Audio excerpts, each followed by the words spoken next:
what can they expect to be learning from today's conversation? Why should people tune in? Who are the ideal types of people that would benefit from this? So in terms of an audience, marketers, entrepreneurs are who I've got in my mind when I'm writing. And I should say this was a co-written book, so it was myself and Michael Aaron Flicker. And what people can expect to gain, really, if you're in business, you're in the business of behavior change.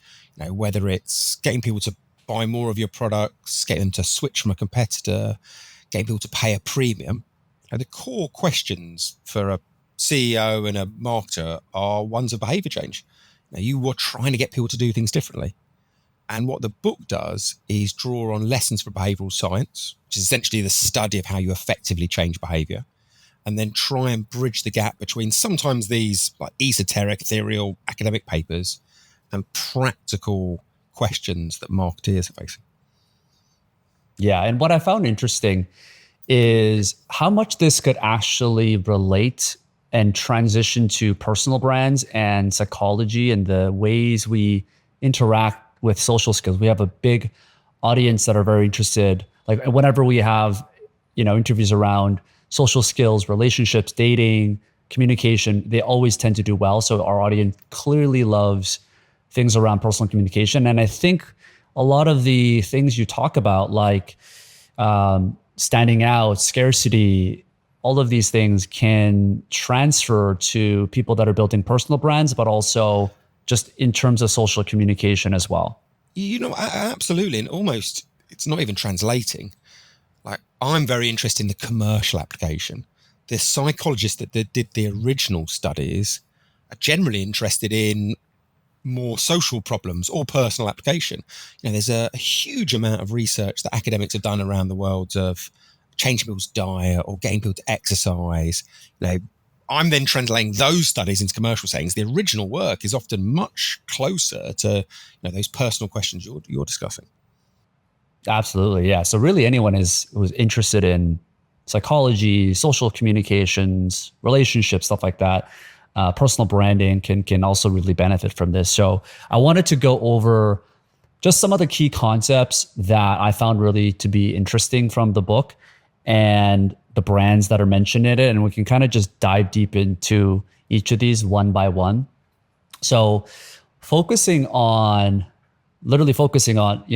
goal dilution effect and this idea of how brands were able to win by keeping focus over variety. Why do humans instinctively distrust brands that do too much? People have a rule of thumb in their head that you can't be a master of all trades.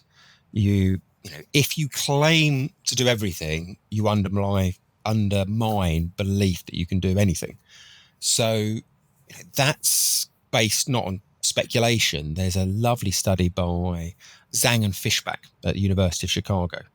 So I think it was 2007, maybe 2008. Really simple study. They give people short texts, and these are arguments about, for example, why eating tomatoes or drinking coffee or jogging is really good for you. And I'll just talk about the jogging one. Some people get a paragraph of information arguing that jogging is really good for their heart health. And they talk about some cardiovascular studies. And then that audience are asked to say whether or not they believe jogging is good for their heart health. They think the psychologists then get a second group of people. They show them exactly the same writing about why jogging is good for heart health. All they do, the psychologists, is tack on a second paragraph that says jogging is really good for bone density. And they give a few reasons why that's the case. The psychologists then ask the readers how good they think jogging is for heart health. And what you see is amongst this second group, the people that heard the two reasons, there is a decline in credibility and believability. People just don't believe jogging is that good for your heart health compared to the group that just saw the single argument. The second group heard both the benefits of bone density and heart health. Okay. Yeah. First group, just heart health. Second group, heart health and bone density. First group, just heart health. They believe this argument about heart health more. And what seems to happen is as you add on additional reasons, they water down the credibility and believability of that first reason. Now, some of this, I think, is these biases, as I'd call them, they are generally true. Generally, you can't be a world-class badminton player and a world-class squash player. It takes time and effort to become really good at something. And so people have this rule of thumb in their head that, specialists trump generalists. What the psychologists then go and do is, they create this situation in which people are given exactly the same argument, but one has an additional point. And they show that additional argument undermines this core point. So it's often like we've created these rules of thumb, and then we as humans are applying them even in those situations where they don't hold true. So the argument here for personal life or business is if you want people to believe you're a brilliant lager brand, don't say you do 10 different things. Focus in on the one thing that you do exceptionally well and repeat and focus in on that argument, because adding on those extra reasons to believe, it tends to undermine your case. Yeah, it's funny. As soon as I heard that, the first thing that came to my head is when you go to a restaurant and you see a page of 6 pages of menus of things they serve, from burgers to fries, but then all of a sudden they self-serve chicken sandwiches and salad and pasta. Like that's none of those are going to be high level. Yes, I'm from London, so often you have different experiences of different cities. In Britain, probably the most popular meal is curry. So Indian food, and if you go to a restaurant that just does curry, you've got reasonable belief that this meal in front of you is going to be amazing. If you go to kind of a world cuisine restaurant where there's, South American food, and they're also doing curry and they're also doing Vietnamese food, there the alarm bells are ringing. So I think what happens is people through experience, they recognize that generally life specialists are better, but then they start applying this rule too broadly. So even if you are a brilliant chef who can do those 3 cuisines, you're working against human nature to try and set up your business model in that way.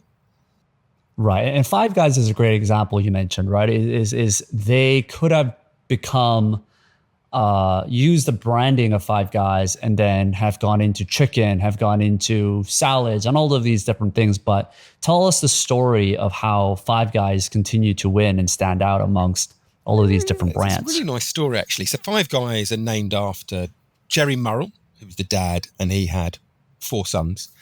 And he essentially gave those sons the offer. They could either have some cash from him and go to university, or they could use that cash to set up a business. And all of the sons decided, let's go to set up a business. So they know they're going to set up a restaurant, and they're looking for inspiration. And they end up going to Ocean City in Maryland, and they're walking along the boardwalk, and there's lots of burger and fry places, and they're all reasonably busy. But one place catches their eye, and it's called Thrasher's. And the interesting about Thrasher's is they only serve fries. You can't get anything else. You can't get burgers. You can just get fries. And there is a huge queue up to this place. And Murrell takes this as inspiration. He thinks to himself, well, why is it in this really competitive market, this particular restaurant is really dominating the trade? And he says it's, because people love this idea of specialization. They believe that if you just make chips, you're going to make make fries. You're going to make amazing fries. So he takes that insight from Thrasher's and then he applies it to Five Guys. When they launched, they had a really pared back menu. Now, if there was a chef here, they would probably say, well, wait a minute. By having a really pared back menu, you are making lots and lots of burgers, lots of fries. You become an expert at it, and those things will actually be higher quality. And that's true. But what a psychologist would say is if we go back to that Zhang and Fishback experiment, it's not just the inherent quality of the product that gets better, it's also people's perceived quality of the product.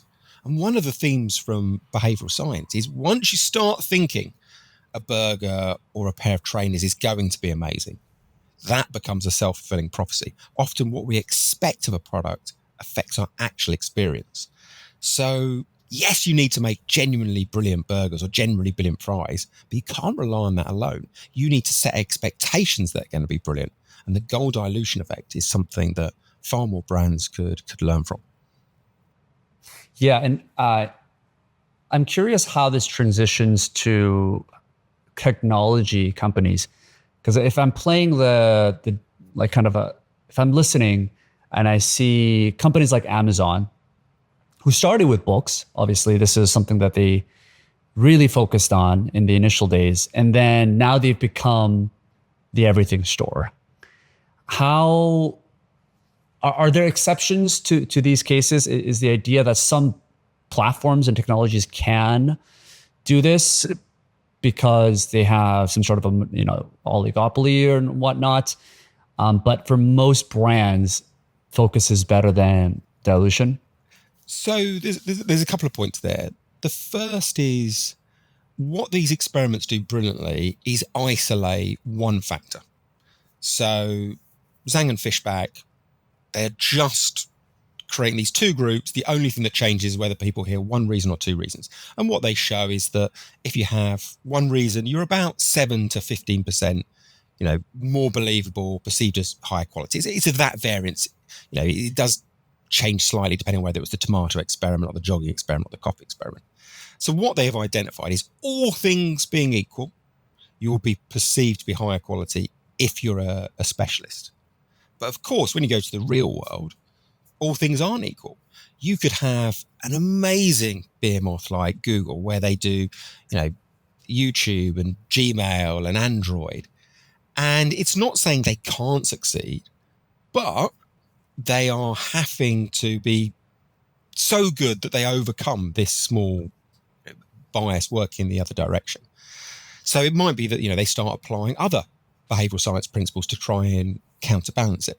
So it's not that, life's so simple that if you don't adopt one of these techniques, you're definitely going to fail, but you're starting to stack the odds against yourself.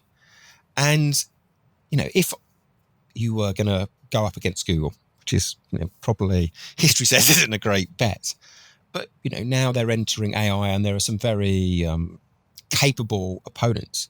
I think an advantage OpenAI or Anthropic have against Google is they do one thing in consumers' minds, and if I was them, I would be doubling down on that. So I think it is a bit of an Achilles heel in that area of AI. Or if Google only have a parity product, what is it, Gemini they have, if it's parity with ChatGPT and Claude, this bias would suggest if all things are equal, then they will fail in this race compared to those other two. Yeah, I mean, even within the consumer's mind, I've noticed that all of these LLM models have a perspective or a position within the consumer's mind. So, Claude AI is known to have the most human-like writing. So copywriters use it. People that write ads use it. Perplexity is great for research. Grok is like the most unhinged kind of no filter, no political bias. Yeah. It's meant to kind of prioritize truth. ChatGPT is kind of more for all use cases. So everybody within the same LLM model have some sort of positioning, even within the fact that everybody, it is all an LLM model, but people want to position each of these into their mind. So yeah, and I agree. It's interesting how people need to position that. Yeah. And I liked what you've done there. I was thinking about the kind of macro scale of the giant companies, who's going to be the winner, as it were. But each of these principles you can apply on different scales. So you've got that battle as a brand that I was discussing, but then also you've got on this kind of meso scale, well, within AI, what do each of them stand for? And even if, let's say in an alternative universe, actually specializing for copyright and make Claude no better than ChatGPT, the fact that they can go out and tell people that they're specialists the same bit of text, the theory would suggest, generated by Claude will be perceived better than the bit of text generated by ChatGPT. So yeah, all sorts of applications for any of these principles. What's the angle that Five Guys took in terms of, obviously they're focusing on hamburgers and fries, so they're good at that. But is there any was exactly angles the they angle. took? Keeping it simple. To begin with, their menu was much, much smaller than other people. You know, you go to McDonald's and you'll get, I don't know, some kind of chicken burger, some kind of vegetarian stack, you get salads. The opposition broadened out their menus far more than Five Guys. Five Guys have talked again and again about this mantra of keeping it simple, keeping their range more restricted than the others. That's what they took from this particular experiment. And the reason, with the book, each chapter starts with a little history of a brand, and then it looks at one or two principles that powered that success. You know, not the entire reason, but they are contributory factors. And the reason why that dual approach, I think, is really useful is if you are deciding how to communicate, what people normally do is they find a brand that's done amazingly well, and then they mimic the behaviors of that amazingly successful brand. The problem with that, especially when you start looking at complex brands like Google or Walmart, they do hundreds of things, and they do hundreds of things at the same time. So the problem is, how do you know which of the behaviors helped boost success and which behaviors were a drag on success? It's very hard to know just by looking at case studies. But if you take a case study and then you overlay these behavioral science experiments, you can hone down on the one or two things that are both proved or shown by the case study and are also proved in controlled experimental conditions.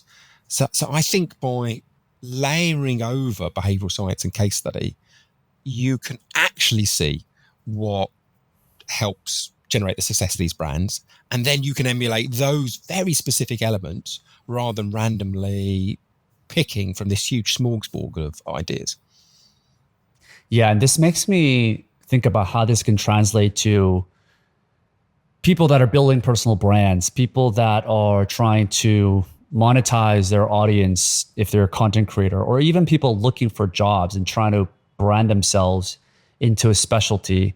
I see so many people that have certain skill sets and they have on their resume, well, I can do copywriting. I can also do social media for you. I can also do video editing and graphic design. It's like, no, you want to be focusing, you want to brand yourself as being the best at this one thing.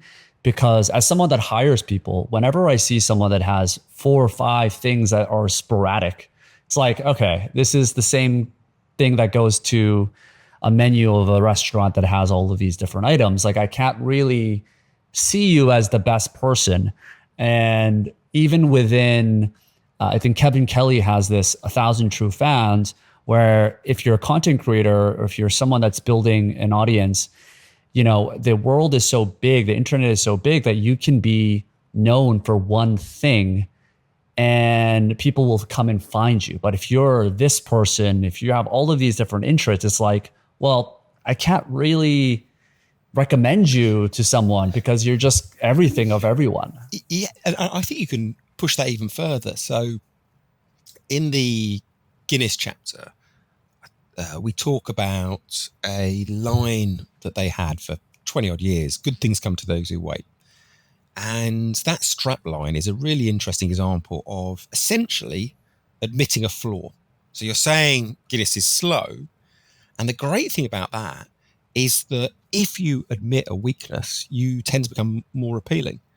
Now, the interest that I had in that was how advertisers and entrepreneurs can use it. But actually, the initial studies were far more interested in personal brands. So like the initial academic study was done by Elliot Aronson at Harvard in 1966. And what he does is gets a colleague to take part in a quiz. And he gives the colleague all the answers to this quiz. So the guy takes part, looks like a genius, gets 92% of the questions right, wins this quiz by absolutely miles. But then, just as the quiz is finishing, the contestant makes a small blunder. what back in the 1960s would have been known as a pratfall. Now, this blunder is essentially spills a cup of coffee down himself. Aronson has recorded this entire incident, and then he plays it to listeners. But some of the listeners hear the entire incident, so great performance and spillage. Other listeners hear an edited version where they just hear the great performance. Aronson then questions everyone as to how appealing they find the contestant. And the key finding, the people that hear the spillage and the great performance, they think the contestant is 45% more appealing, more likable than the group who just hear the amazing quiz performance. The spillage was edited out. So Aronson calls this the Pratfall Effect. And it's essentially the idea that we find people or products more appealing if they admit a flaw. So I think on that kind of CV example, I think you could push it, or certainly in an interview, even further. If you claim to be all things, all brilliant, not only do you suffer from the gold dilution effect, you also lose credibility and you lose human warmth. What you really want to do, and you've got to be smart about this and clever about it, is think about what flaw could you admit? Because you become more appealing. That's the Aronson study. Secondly, you become distinctive. Pretty much every CV in history has bragged. Every advert on TV brags. If you admit that there's a weakness, you become very distinctive and therefore you're noticed. And then the third thing is you close the trust gap. Every piece of communication, when you're trying to sell your wares in an interview or sell your wares on TV, there's always skepticism from the audience because people are going to read your CV and think, well, you would say you're amazing because, you know, you're getting a job depends on it. But if you admit a flaw, you've proved your honesty, and then everything else you say is much more believable. And in fact, the fourth and final thing, if you pick the right flaw, then you can emphasize your core strengths. You know, Guinness didn't admit the flaw of tasting bad. They said they were slow because they know that people think products that take a long time tend to be higher quality. So if you're smart, you admit a flaw that emphasizes your core strength. Yeah, no, totally. This actually is similar. I mean, you can kind of relate the focus and the dilution effect with this idea, right? Because a lot of the times the way you can do this, and I'd love to get your thoughts, is whether you're a freelancer or you're trying to sell a client or your product trying to sell to customers, sometimes it's as important as it is to say who you're not for than who you are for. And by doing that, you are somewhat admitting that there are flaws or the fact that you're not perfect. Like Five Guys doesn't do chicken. They don't serve as fast as McDonald's because of the fact that they're so focused on burgers. Yeah. So your example of a freelancer is a really interesting one. Let's say you are a freelancer and you charge a little bit more than market rates. You know, economists would say, well, you know, that's going to dampen demand. But a psychologist would say, okay, well, this could be an opportunity because if you charge more than normal, there will be an assumption that you're higher quality. And actually, you might want to be far more open about the fact you charge more because in your customer's mind, there is a very close link between high price and high quality. And as long as you can then follow up with an argument about your high quality, you are, you know, pushing against an open door. There's a study by Baba Shiv at Stanford, lovely study, serves people 5 different bottles of wine. They don't drink the whole thing, they're just taking a little sip from each one. Every bottle has a very prominent price label. And the twist in the experiment is that there are only 4 different liquids. So one of the wines is repeated. To begin with, people are drinking this Merlot, thinking it comes from a $5 bottle. They have a little sip, they rate it. 2 or 3 minutes later, they think they're drinking a different bottle. It's got this big $45 sign on it, but it's actually the same liquid. And then they rate that drink. And even though it's chemically, physically the same liquid, the ratings are wildly different. There is a 70% higher rating when people think it's come from an expensive bottle. People have a rule of thumb in their head: high price equals high quality. And that becomes this kind of self-fulfilling prophecy. We go out looking for positive signs, and we'll generally find them. So price, for example, that it could be a weakness. A high price would be seen as, objectively a weakness. Psychologically, you can justify, your core strength with it.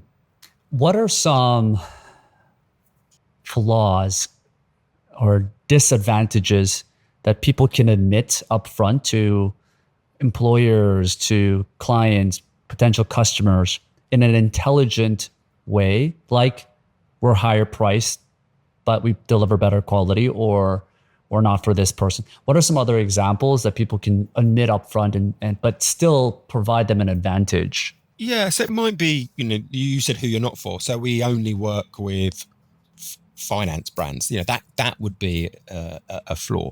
We will, always take, let's say most people take a week to do a project. Well, we take 2 weeks. There's there's that slowness equals high quality.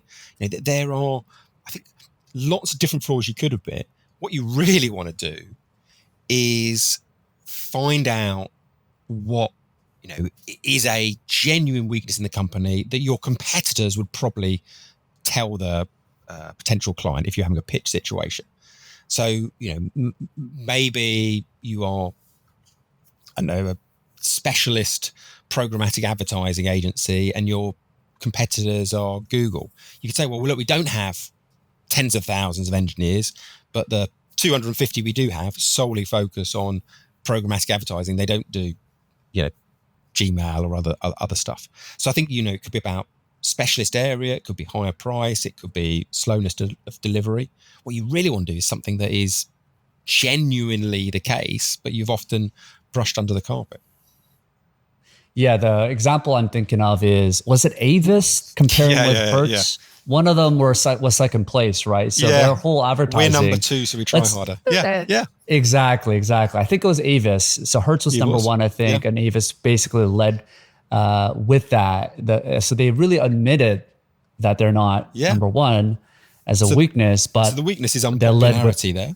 That strap line was written in 1962 by an agency called DDB. It ran for 50 years.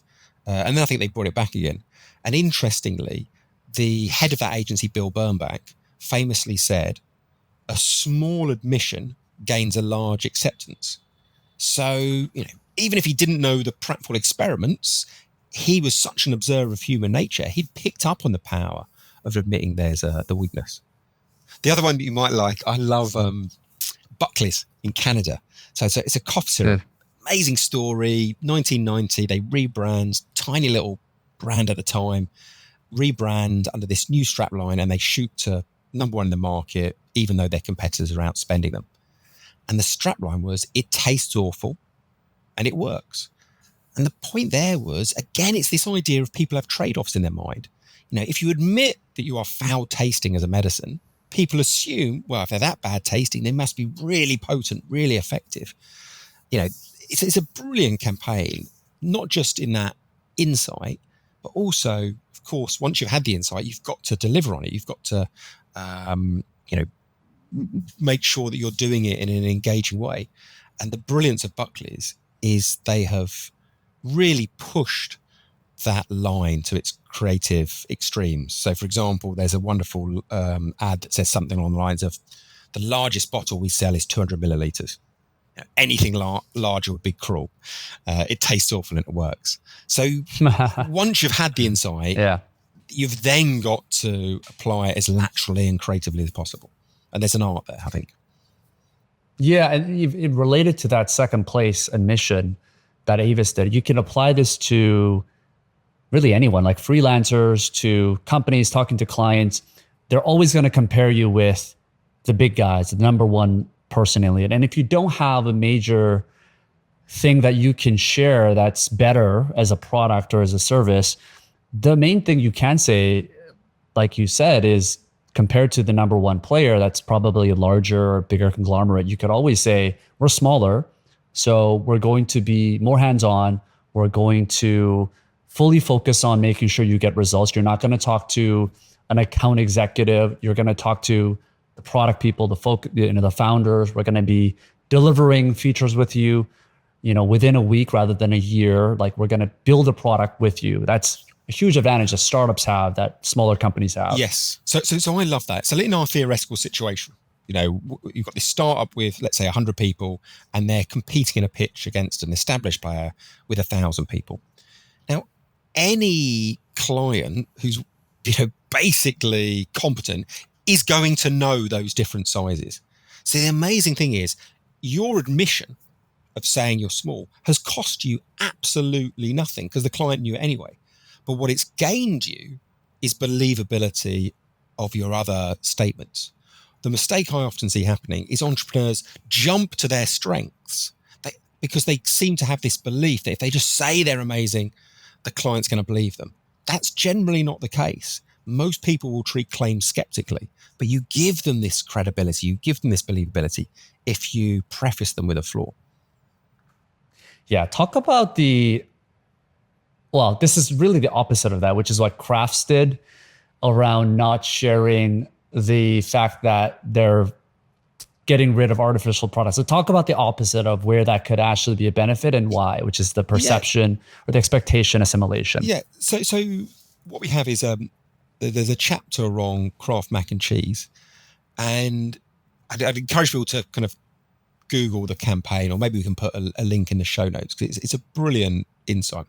So Kraft mac and cheese, massive in USA, but even bigger proportionally in Canada. It's a real nostalgic dish that people remember often from their childhood. And the problem they had was that there was a lot of artificial stuff in it. And the kind of tide had turned and people were increasingly asking for natural ingredients and healthier stuff. So Kraft are in a pickle because they've got lots of artificial ingredients. But the problem they've realized is, well, let's get rid of all these nasty chemical additives. But if we tell people we've got rid of them, people often have this assumption that unhealthy equals tasty. So if we tell people we've got rid of all the artificial preservatives, if we tell people we're healthier, they might assume we're worse tasting, and that becomes this self-fulfilling prophecy. Now, people might be rolling their eyes and thinking, well, what's the evidence for that? The evidence is pretty decent. There's a psychologist at, I think it's McCombs Business School, one of the University of Texas business schools, and he's called Raghunathan. Does a really simple experiment, recruits a group of people, and he serves them a buffet of Indian food. And every item, the samosas, the curries, the naans, the rice, everyone has to rate how much they like them. But actually, all these ratings are just a smokescreen. All that Raghunathan's interested in is people's ratings of the mango lassi. So a lassi, if people aren't familiar with Indian food, is a kind of yogurt-based drink. And before people drink the mango lassi, Raghunathan either says, oh, this is a healthy Indian drink or an unhealthy Indian drink. And what he finds is people that are told it's unhealthy, they rate the drink 55% higher than those who think it's healthy. The argument from Raghunathan is, in America, this was done on Americans. In America, and I think probably the same in Britain, there is this assumption in people's mind that there is a trade-off between health and tastiness. So if you tell people something's healthy, they will think it tastes worse. So Kraft are absolutely right to be worried. So what they do is they change the ingredients of the mac and cheese. They don't announce this in a big fanfare. Of course, the ingredients legally have to change on the side of the box, but they don't tell anyone. Then 3 months later, they do these wonderfully comic TV ads, which essentially say, we changed our recipe 3 months ago. None of you noticed. You've just done the world's biggest blind taste test. Phenomenal impact. And the great thing about this is, if they had told people before they tried the dish that it was healthier, these negative perceptions would have come into effect. People would have assumed that the product tasted differently. That would have become a self-fulfilling prophecy. So I don't necessarily think this is in contradiction to the Pratfall Effect. What they're doing here is recognizing that the floor of unhealthiness has positive taste benefits. Because they had to swing towards healthier foods, they're avoiding telling people until they've tried it, and then they release the news. Interesting. Yeah. I'm curious if this would transfer over to non-tasting products and brands where you can have an expectation assimilation on something else. Yeah. So, and some of these issues like change over time. I mean, the general idea that we experience what we expect to experience, that lots and lots of evidence doesn't change. What sets a positive or negative expectation does change, though. So, for example, Ragunathan studies being done in France, you don't see this impact because the French have grown up in a belief that, you know, healthy food is very nice tasting. So what sets those expectations changes over geography and time. And this one might vary since I did it, but back in about 2012, I was interested in ecologically friendly products and why sometimes they didn't sell as well. So along with a colleague, we sent out to participants 3 washing machine tablets. And we asked people to do a wash and then report back on how whites the whites had come out, how nice the clothes smell, how much people were prepared to pay. The twist in the experiment is, although everyone received exactly the same tablets, some were told it was a kind of standard variant, some were told it was an eco-friendly variant. And even though people had the physically same tablets, we saw very different responses. The people that thought they had the green eco-friendly tablet, they said on all metrics it had performed worse. And again, it's very similar to the other studies we've been suggesting. If people have an expectation, and they generally do, that there's a trade-off in life and that if the ecological footprint is improved, they assume the efficacy gets worse. And once they have that assumption, they go and look for confirming evidence. So maybe they smell the clothes a bit harder. They look for more stains a little bit more diligently than that they would have. So you set up these negative expectations and they become self-fulfilling. So absolutely, you get this problem with food and healthiness, but you also get it with environmentally friendly products. So you've got a few implications here if you want to sell an environmentally friendly product. You can either tell people about the improved environmental credentials, but recognize that you'll have to counterbalance that probably with more advertising to bolster up your efficacy scores. Or you could be a bit more like Kraft. And if your sole interest is in improving the planet, if you take out loads of nasty chemicals from your product, don't necessarily emblazon the packet with that message. You know, maybe you just change the chemical formula and you tell people on the side about that. But if you don't tell them the nasty chemicals come out, this self-fulfilling prophecy can't occur. Yeah, this is also related to this idea of information gaps that you have in the book, right? The Zeigarnik Effect and Zeigarnik. I think. Zeigarnik. I must admit, I think she was. She was a Soviet at the time. It was the kind of USSR, but I think Lithuanian heritage. So if you've got any Lithuanian listeners, they'll probably be writing in to say I've got it completely wrong as well. Sure. But, the Zeigarnik Effect's a fascinating one, and I think maybe the best way to explain it is what inspired Bluma Zeigarnik to actually run her studies.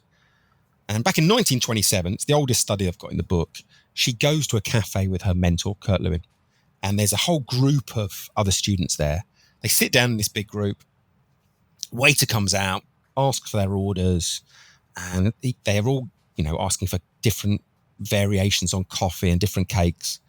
The waiter listens to the order, doesn't write anything down, goes off, and 10 minutes later returns with all the right orders and gives them to all the right people. Very impressive kind of memory. They have their coffee and cakes, the whole group leave, and just after they've left, they're about 5 minutes down the road, and Bluma Zeigarnik realises she's left her scarf. So she goes back to the cafe, spots the waiter. It's now about half an hour since he originally served them. And she walks up and says, "Oh, have you seen my scarf?" And his face is blank. And Zeigarnik realizes this guy doesn't even recognize her. And she's really puzzled. She thinks to herself, well, how could he have such a good memory that he remembered our order perfectly? But when I go back a mere 30 minutes later, he can't even remember who I am. It didn't seem to compute. But Zeigarnik keeps on thinking about this experience. And what she begins to hypothesize is that our brain treats information very differently dependent on whether it's an uncompleted task or a completed task. So you take an order as a waiter, that task has not been finished.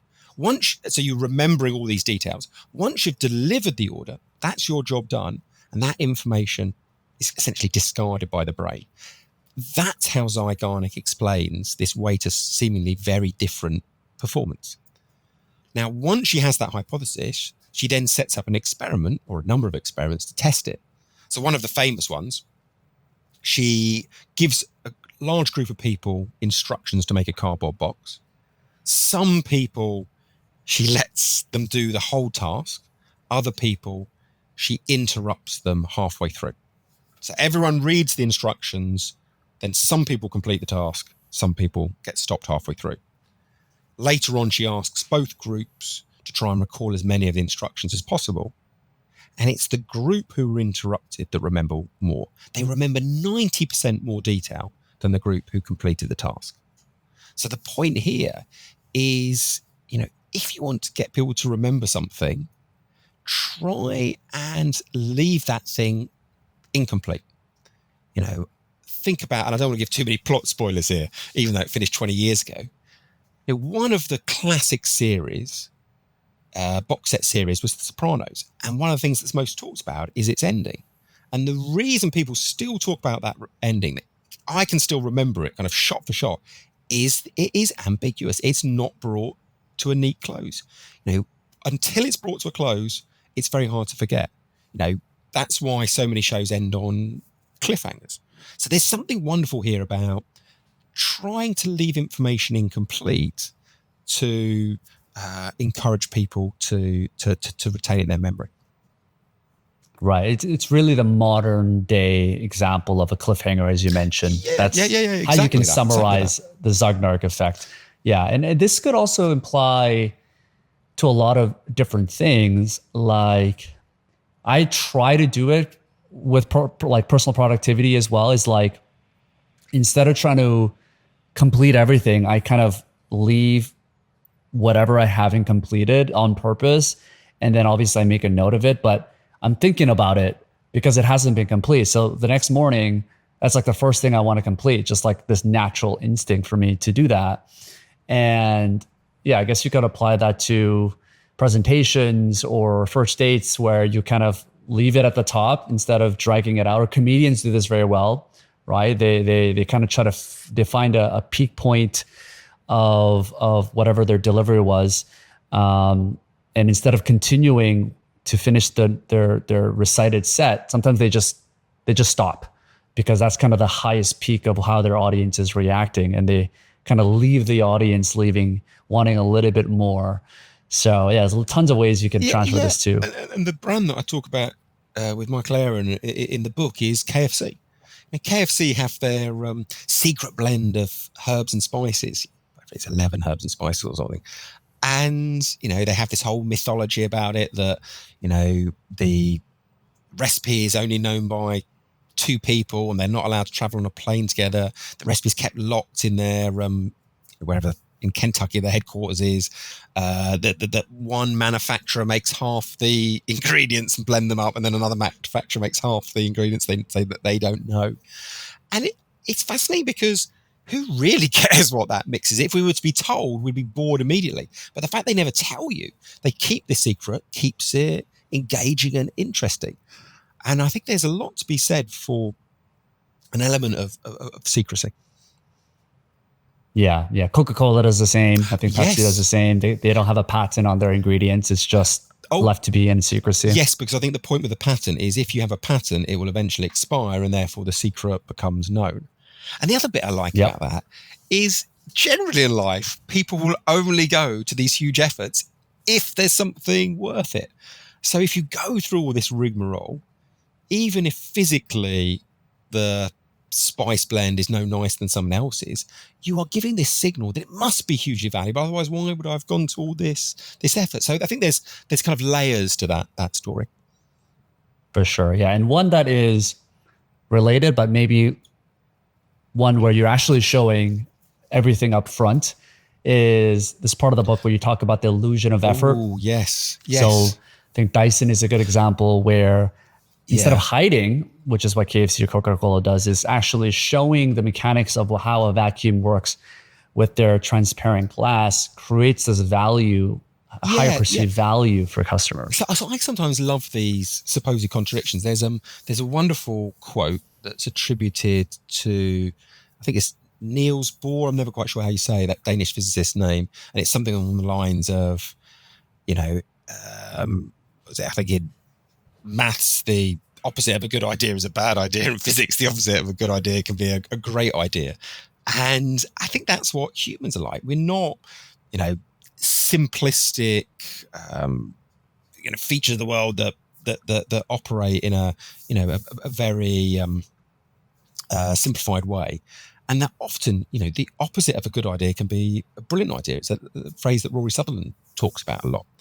And the argument from Dyson is that they, whenever you look at their website, you look at the PR, you look at the ads, you look at the first line of James Dyson's autobiography, they keep on coming back to this fact that they went through 5,127 prototypes to get to the bagless vacuum.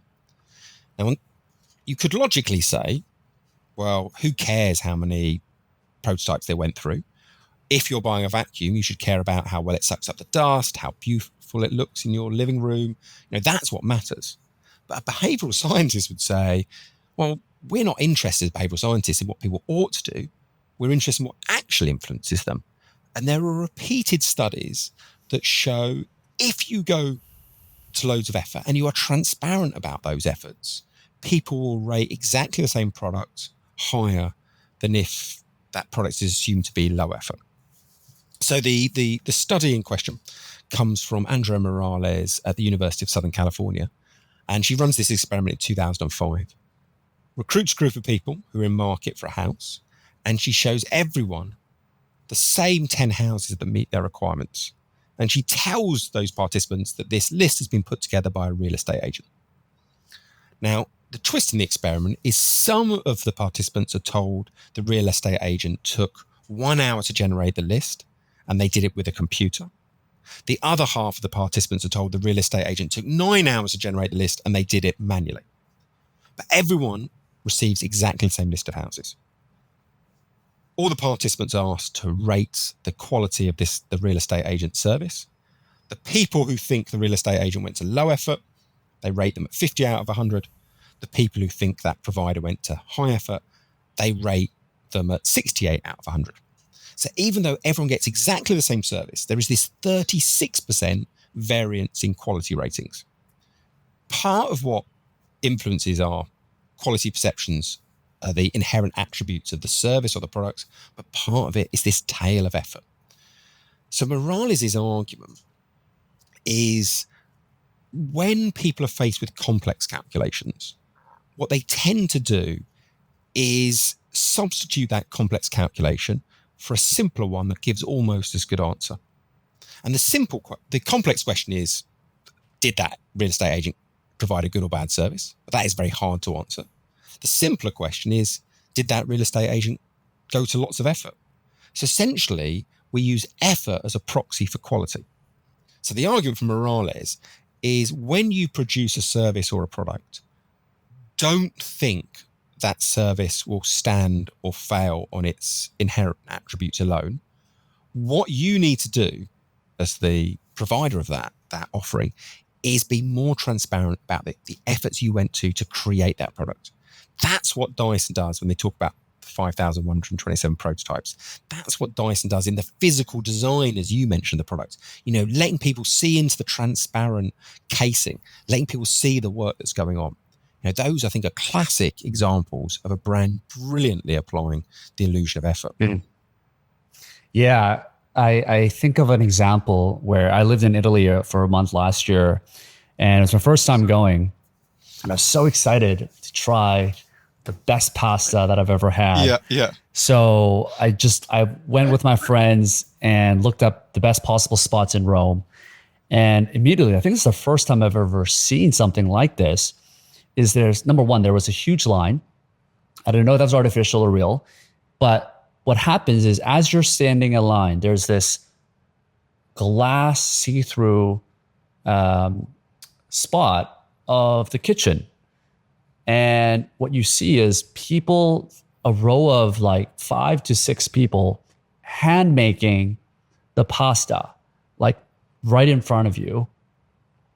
And you can see just from the way they're crafting and pulling out the pasta that this is real. Like this isn't just some machine made pasta. They're using their actual hands. And it was just that immediately sold me and got me excited about eating this pasta while we were waiting in line. So it was so smart the way they did it. And this is a good example of that. Absolutely. And people might think, listeners might think we've made a bit of a leap from the Morales study about real estate agents. But there are separate studies. There's one by Ryan Buell, I think it's at Harvard, and Kim, I think, where they questioned diners as to how much they liked their meal. And then they look at whether that diner could see into the open kitchen or not. And what they find is that people who've had exactly the same dish, if you can see into the kitchens, you tend to rate that dish higher than people who can't see into the kitchen. Now, it's not a massive effect. It's about 8 or 10%. But the point here is, this is a principle that you can easily harness. It doesn't cost you a huge amount to apply this, yet letting people see the work that's going on will make them appreciate the product more. And I find that a particularly fascinating experiment because everyone knows chefs are at work, but the act of making that work more visible, more salient, it harnesses this illusion of effort.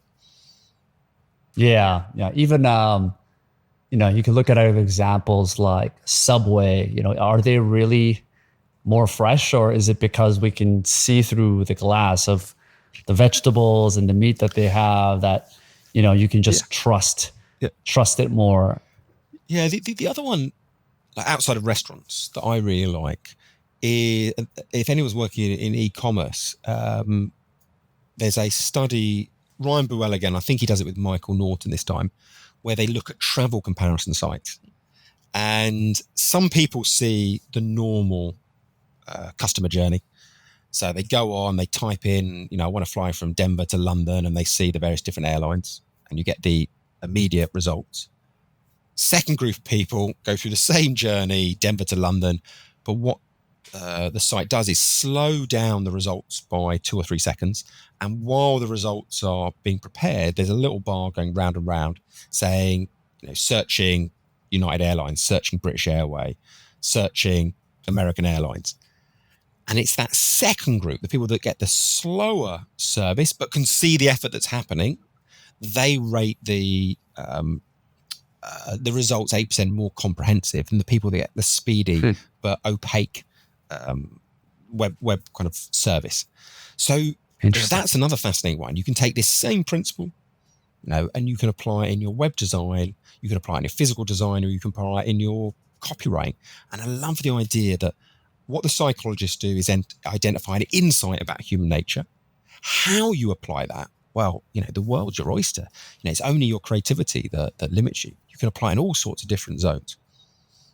Yeah, this is the key between information and knowledge, right? Like we're sharing information, but the way you apply this, because some of these are contradictory. If you don't have the experience and knowledge to apply it in the right context so that it benefits you or the product or the people that you're serving. So I think the idea here is we're just trying to give as many examples as possible so people can make the best decisions. Yeah, and I would say I'd approach these biases like a toolkit. And, there are many different ways to chop down a tree. You can use a chainsaw, you can use an axe, you can bulldoze it probably. Lots of different ways. The fact that you can chop a tree down with a chainsaw does not negate the fact you can chop it down with an axe. The fact that you can build quality perceptions by being very transparent about your efforts doesn't negate that a secrecy will lodge in someone's memory. So I'd always approach these biases as they are very different tools. The good use of any of them can lead to a positive outcome. So that's one aspect. The second aspect would be often what seems contradictory is often different metrics are being measured. So if you want people to remember what you're doing, well, then the Zeigarnik Effect, cutting things off halfway, keeping this kind of element of secrecy, that might work well. If you want people to rate you as higher quality, then you might want to be looking at the illusion of effort. So it's often matching the bias to the specific challenge. Yeah, that's really the tricky part. And I think us sharing examples as much as we can so people can kind of pull the pieces together and try to conjoin examples that they can apply in their own business or their own lives. Like another example I'm thinking about is how Nike Air, I believe, when they initially launched their shocks in the back of the shoes, there was like a fault in their design system or something like that, where they didn't cover up the shocks, but they made it look transparent. And consumers actually ended up liking that better because they could see, like transparently see the shocks in the shoes, and then they just decided to keep it that way, and that's kind of how famous the Air shocks became. I didn't know that. That's brilliant. Yeah, similar to Dyson, right? You're seeing the transparently what's behind the scenes. So the interesting thing there is, I guess that they were listening, they were open to feedback. So because what you really want to do is, any of these ideas you think sound useful as a listener, you want to be putting them to the test. There's no point in reading about these studies and then just finding them interesting. The real value is putting them to the test because they effectively change behavior. And if you're going to do that, the one thing that I would caution is don't question customers directly. Like if you say to people, would you trust me more if I admitted a flaw? Would you rate this vacuum clean higher if you knew it got through lots of prototypes? The answers you'll get aren't accurate reflections of the truth. People will answer your questions as if they were a very deliberative, logical, rational thinker. But of course, when it comes to actually buying things, we're making these snap fast decisions. We don't behave in this deliberative way. The danger with asking questions in focus groups or surveys is you often get very misleading answers in which the consumer pretends that they are this kind of desiccated calculating machine. They are very loath to admit they're influenced by these supposedly more irrational biases. So prioritize observed data, like simple test and control experiments, A/B tests, over what your customer tells you. You know what's funny? I have a funny example of this. So I went to Mexico a few months ago to the Chichen Itza, and you have a lineup of people that are selling stuff right by the pyramids, and it's all the same things. It's pretty much all the same things. And the tour guide person, we actually saw one woman, and she had a stack of all of these different statues and pyramids and all that stuff. And some of these are wooden made. And we saw her using her hands to handcraft some of these. And we just kind of saw her, and I wasn't paying attention, but seems like she was making it, like it was kind of half done, and she was using her hands and some tool to use it. And I was like, or my friend was like, oh man, like she's hand making these. So I can like totally see why she's super talented. He was like so convinced. And one of the tour guys kind of came up to us and said like, hey, careful, like all of these are from one manufacturer, and she just picked up this half-made thing pretending like she's making it. But if you came back a month later, she's still be the same thing.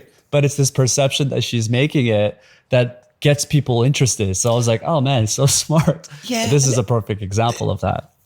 absolutely. So I think there's so many interesting things from that story. I think the first is, it's not a coincidence. This is someone who has direct contact with customers. So you often see like small businesses, restaurant owners, little entrepreneurs. They are salespeople, in car dealerships. They're applying these principles because the best ones, they might not know the name of the principle of the academic studies, but through trial and error and being very observant about what works, they have picked up on some of these insights. What's interesting is when you go to massive companies, the problem becomes that often, you work at, Kraft or Budweiser, you are really distant from the end consumer. You spend far less time, watching them and observing them. That when you do go and watch them, it's like your once a year market research trip. That's completely different from a restaurant owner who spends their entire waking life dealing with people. And I think it's that problem with modern mega corporations that the marketeers and the salespeople become like kind of almost divorced from the end customers. I think the fact that you picked a small entrepreneur is really interesting. I don't think it's a coincidence. But then, of course, the second thing that's interesting about that story is the ethics. And I don't think we want to shy away from this, that you could ask that person, you could suggest that person is misleading the consumer. And I would strongly argue, if you're going to apply these principles, you should do them ethically. Just because they are insights into what effectively influences people, you've still got to use your moral compass to work out, is this a fair way to use it that would actually benefit the consumer, or am I doing it in a slightly manipulative way? And I think that is a fine line to tread. Totally. Yeah. That is a key point is these tools are so powerful in terms of how you can persuade and influence the right consumers. But yeah, you have to use it. With power comes great responsibility. Yeah. And I would argue, forget about the word behavioral science because it might overcomplicate and confuse things. But if we were to talk about rhetoric, ancient Greeks have been studying began studying what makes for a powerful, persuasive speech 3,000 years ago. Now, those techniques, you could be a tin pot dictator and use them to make your neighbors hate each other, or you could be MLK and use those exact same techniques to make your audience love each other. The rhetoric is just a neutral tool. Behavioral science is just a neutral tool. It can be put to good or ill usage. I think the morality comes when not from behavioral science, but what ends are you using behavioral science for?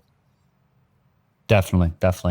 I want to talk about another one that is becoming this modern sensation for most millennials, Gen Z, is liquid death. And you talk about this effect called the mere exposure and red sneakers effect.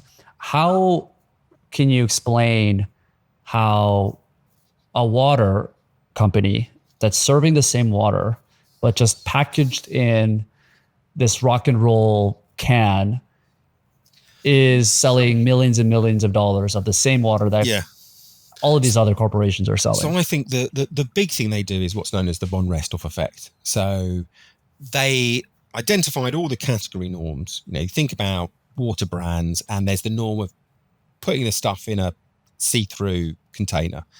The imagery is often quite alpine and, natural scenes and yoga mums.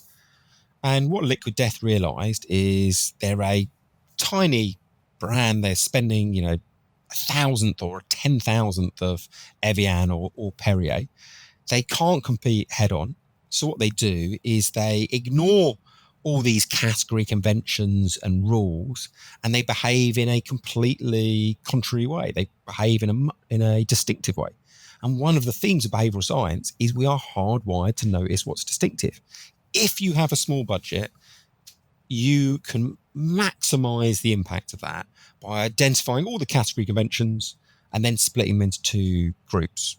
Some may be there for a very good reason, leave them alone, but most of them are there just for convention's sake. And if you break them, you will get noticed. Now, that's the von Restorff effect.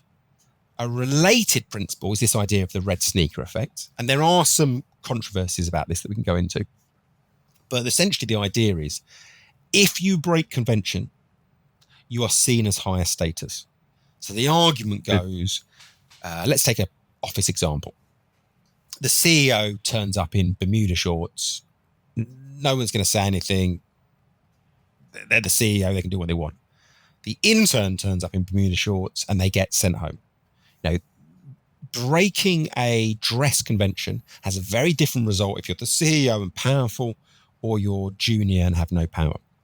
The argument is that it takes social capital to break a convention.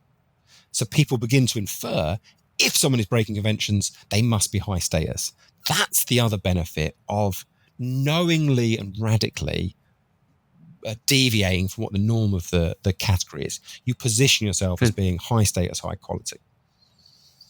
And then the third principle you mentioned was the mere exposure effect. And again, I might not get the pronunciation quite right. So Polish Americans might moan here, but there was a psychologist back in the 50s called Robert Zając, who's at the University of Michigan, and does a super simple study. So he gets an American audience who just speak English, and that's important, and he shows them either Turkish words or Chinese characters. And people get this big book, and let's do the Turkish words one. They flick through and they will see a Turkish word, and then they'll turn a page and there'll be another Turkish word. They'll turn a page and another one. And then they get to the end and all those words are listed out and people have to say what they think those words mean. Now, the twist in the experiment, and there's always one of these twists, is some of the words were shown once, some of the words were shown twice, some 2, some 5, some 10, some 15 times. And what Zając shows is that the more people were exposed to the word, the more preferable meaning they give the word. So if you saw a word once, you might have a very neutral or negative description of it on average. If you'd seen it 10 or 15 times, your guess at what that word meant tended to be more positive. Zając repeats this with Chinese characters. He repeats it with pictures of faces. The more you see the face, the more beautiful you think it is. Zając calls this the mere, M-E-R-E, the mere exposure effect. Because what's interesting is normally we think preference comes because we have repeated exposure, and that extra exposure gives us additional information. We learn more about a brand, therefore we like it more. But what the mere exposure effect argues is that some of this preference is simply from repetition. And there's this argument that from an evolution perspective, if we've seen stimuli multiple times and it hasn't hurt us, we will generate a warp towards it. So simple repetition breeds contentment rather than contempt. And that's the final thing that Liquid Death do so well. Firstly, they break conventions. That means they get noticed, the von Restel effect. That means they're seen as high status, the red sneaker effect. But the final thing is they continue this theme of advertising and they repeat it again and again and again. It's always got this kind of heavy metal vibe, this kind of craft beer vibe. What too many communicators do is they jump around. They will have one bit of creative and then 3 months later they'll drop it and then they'll start another bit of creative. And that is a very inefficient way of doing things because exactly the same stimuli over time becomes more and more preferable. So that repetition, that consistency of creative vision, that's the other brilliant thing I think that Liquid Death do. Oh, yeah, the consistency factor so people can... What was the number of times someone needs to even hear a brand for them to be ready to purchase, especially in the days of social media? It's like 7 times or 8 times or something like that, right? I don't know. I'm always slightly skeptical about some of those numbers, but I mean the experiments are certainly clear that with repetition, liking will follow. And some people might say, "Oh, that's a statement of the obvious." Well, okay, if it is a statement of the obvious, let's go and look at British advertisers. Let's go and look at American advertisers. The amount of churn is abominable. Campaigns, will often jettison ideas, 6 months or 9 months in, long before you've had a chance to benefit from this mere exposure effect. What you want to be doing is finding a territory and then doubling down on it and staying there as long as you possibly can. To move away from that creative territory, you will suffer because you'll lose the benefits of the mere exposure effect. You want to be more like Kit Kat, but, have a break, have a Kit Kat. I think that line was from 1947 or something. That's the kind of consistency you want as a brand. Yeah, there's also, I think it was from Alex Ramosi, where he talks about the story of the chief marketing officer of Ford talking to his team, and he was seeing these advertising that they made, this campaign, over and over and over again. And like a couple of months later, he goes to their team and says, "Hey, can we stop running this? This is like, it's just too much. Can we come up with something new?" Because he was just so tired of seeing it. And his team goes back to him and says, "We haven't even ran this yet. This isn't live. This isn't public." Oh my Lord. The whole idea is that us internally, whether you're an entrepreneur or whether you're working in the marketing department for your brand, what you see and the number of times you see it isn't what consumers see. So we're often turning off ads. We're often shifting messages because internally, when we're in the trenches, we think we see things much more. Oh, yes. But consumers need to be reminded much more than we think. Yeah. Oh, so I think that's a brilliant story. I love that as an idea. It should be kind of tattooed on every marketer. You are not your audience. Your experience and the audience experience are wildly different. Like if you work for a toilet paper brand, you probably spend 40 hours a week thinking about toilet paper. Hey, what does your consumer think? I mean, 20 seconds a day they might think about toilet paper. 1 second might be about your brand. You've got these wildly different experiences, and there are a series of studies that suggest that's a problem. There's an idea called the false consensus effect, which is from Lee Ross back in 1977, and it's this argument that we can't help but believe our experience is more representative than it is. So let's say you're teetotal. Of course, you don't think every other American is teetotal, but let's say the real percentage is 5%. If you're a teetotaler, you'll probably think it's 20 or 30%. Whatever we think, feel, or do, we tend to assume that is far more commonplace than it is. And the danger of the marketers is because you're so immersed in the category, we think everyone else is as interested in us. We think everyone else knows this information that we do. And it leads to very, very poor communication. Yeah. So Richard, we talked about a lot of different topics here and concepts. What's something we can leave the people here with, especially around how to actually apply this? Because this kind of goes back to my point around information versus knowledge, because we're talking about things that can kind of overlap but also contradict. What's something we can leave the audience to make it more actionable? Okay, so there's been a few occasions where some of the most prominent academics in the field have been asked, look, okay, all these experiments, what's the single biggest thing? What's the single most important experiment? And interestingly, in the last 25 years, 2 behavioral scientists have won the Nobel Prize for economics. So you had Daniel Kahneman in 2002 and Richard Thaler in 2017, I think. And interestingly, they gave exactly the same answer to that question. They both said, make it easy. They both said that there are 2 broad ways to change behavior. If you want to get someone to do something, you can either make that person motivated. Let's say we want to get someone to exercise more. You can tell them about how amazing it is to have a 6-pack, how much energy they have from exercising. That's about motivation. But the argument from those 2 Nobel laureates is most people overestimate significantly the impact of boosting motivation. The other way to change behavior is to make it easier. And the argument from Kahneman and Thaler isn't just a statement of the obvious. It's not just you make something easier and it happens more. They go further. They say people systematically and consistently underestimate the importance of making a desired behavior easier. So the point here is most companies, when they want to change someone's behavior, they will think, how do I make my products as appealing as possible? What behavioral scientists would say, before you do anything else, think about what are the small barriers that are getting in the way of people behaving the way that I want.